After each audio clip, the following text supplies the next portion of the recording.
What's up, everybody? Welcome back to Man-Made Thoughts. My name is Quatez, and this is SuperWomans.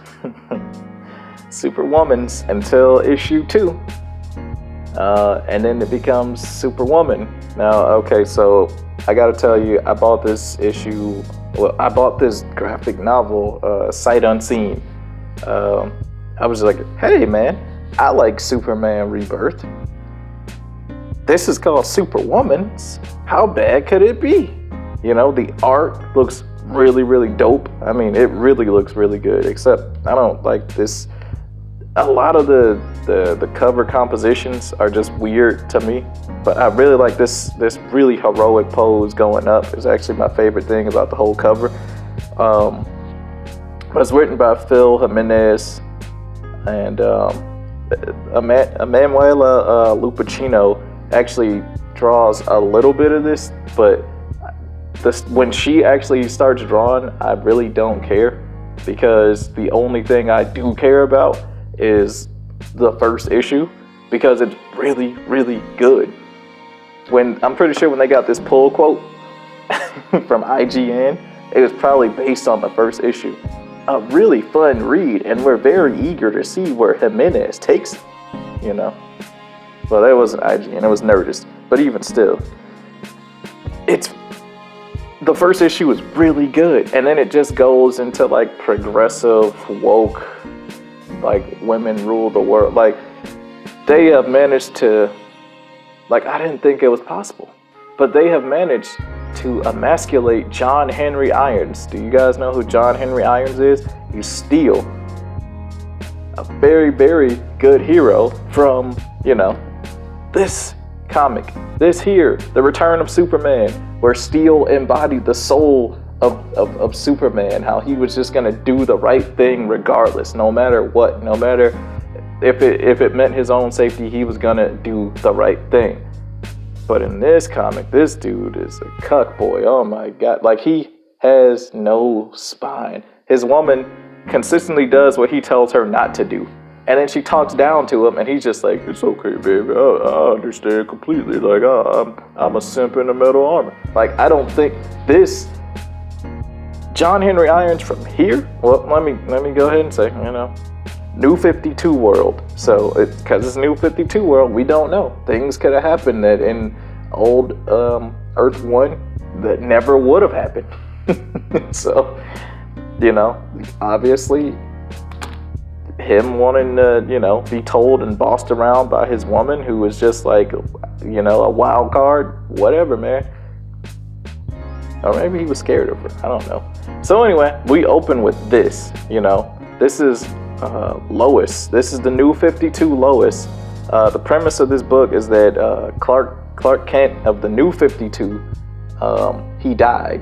And when he died, he kind of exploded. And he exploded, and his energy went into Lana Lane and Lois Lane and Lana Lang. I know, it's crazy. The two most important women in his life, his power went into them. And what ends up happening is that Lois actually has his like strength and his flight and stuff like that. And Lana just kind of has like energy manipulation or something. I don't know. She just turns orange. And she feels really entitled because she knew Clark's secret. Like, she knew him from Smallville and stuff. So she's kind of like, I know Clark better than you do. So you should listen to me, because I know when he was telling me his secrets about flying and stuff. But the panel work in here is a little bit wonky, but I do like the art style. I do really like, you know, the story for the first issue. Just got to get that out there, you know. And the banter between the two, the interplay is so good. That's why the first issue is amazing. If they would have stayed doing this, like, this picture right here is so cool. Like, just her just holding up a tractor, you know, not a big deal. And then she teaches her how to fly, you know. She's like, hey, how do you keep from getting nosebleeds and stuff? And she's like, okay, well, you gotta rotate your center of balance, you know. You gotta find the thing, put your arms out when you fly. And this double page spread with the Blue Angels and you know, just Lois just flying.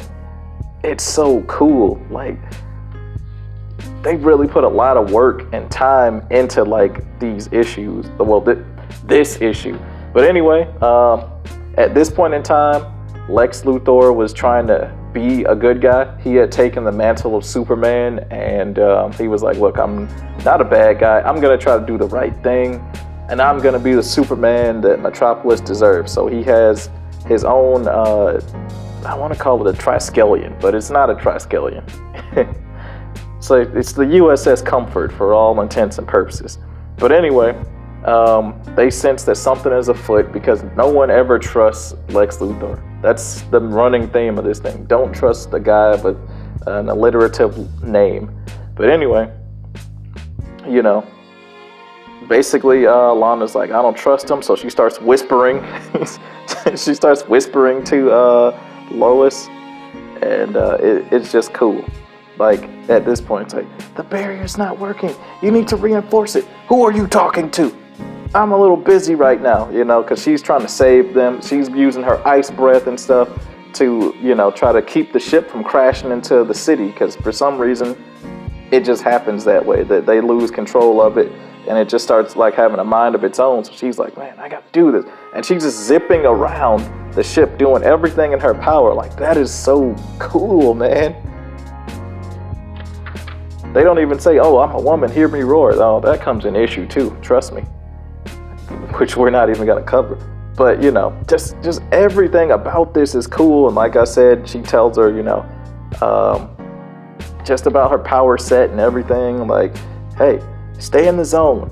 Your director, Neutron, should keep a lot of your background noises that you're going to pick up and check. Just focus on the sounds you need to, like my voice. And then she starts getting a nosebleed because normal people can't handle the power of Superman. You know, that's something that they're trying to establish. So she's basically been having nosebleeds, and they both kind of get sick and hurt. It's kind of like, I kind of equated it like having cancer, because there's nothing they can do about it. That energy is too raw for a human body, so it's eating them up from the inside. And so we get, you know, Lana Lang, and even a cool intro. You know, she can transform into energy. So, farmer by blood, engineer by trade, burgeoning news personality by chance, and a superwoman by fate. And it's just the interplay between these two, and it's just, this is good. This is a good intro comic, but then it's just like they ran out of gas. Hey Red, nice of you to drop by. You know, I was in the neighborhood working. Is that what you call it? Did you get your cape? Did your cape get bigger? I mean, it looks huge right now. Are we good with the witty banter? I thought you liked the witty banter. What I'd like is to save the people on that boat and the bridge.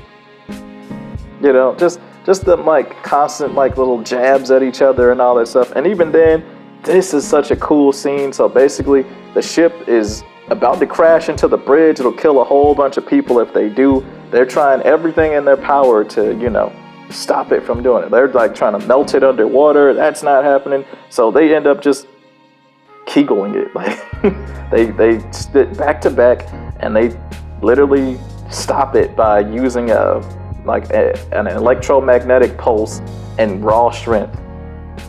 And then that's it. It's just very cool. And then they end up finding that something is on board, and I don't want to spoil it for you guys because that first issue is really good, and I don't even want to spoil the ending for you. But, you know, I mean, it's pretty, who killed Superwoman? So you know someone dies in it. That's really important. But the first issue, best issue in this whole thing. And let me show you how, you know, they get with this. It's just, like I said, it just goes like from hammy to lame really fast. Have those been working for you? When I started having my panic attacks, I didn't know what to do. These changed everything. I need my drugs. Oh, John Henry Irons. And then his, like, you know, his niece likes girls, and, you know, I won't even lie to you. I can't even get through this thing. Like, every time I try, I get so bored, and I'm like, man, I wonder what Superman would do. You know, then I just go and read one of these, or, you know, one of those, or, you know, any other one, except for this one, because this one's kind of boring too. But this, they almost tricked me. I almost bought the second volume, but, you know, I can't do it because I can't even finish the first one because it's so boring. So if you can find issue number 1 of SuperWomans, then get it, because it's really good. It's really very good. Everything else after that is not really so much, unless you really like Steel, but it's good, the first issue, and then everything else just sucks. But anyway, that's the video, guys. If you like it, love it, want some more of it, go ahead and tell me down in the comment below. If you want to subscribe, then, you know, subscribe. We can have a dialogue about this stuff. And if you already are subscribed, because I forgot what I was going to say, if you already are subscribed, make sure to hit that little bell icon, because I'm going to start posting a bunch of stuff. I'm going to be talking about how I feel about everything, and I'm going to call them brainstorms, because, you know, you get it? Man made of thoughts, brainstorm. Okay, well, it sounded clever to me in my mind. But anyway, peace out. Don't buy this book unless you're getting the first issue.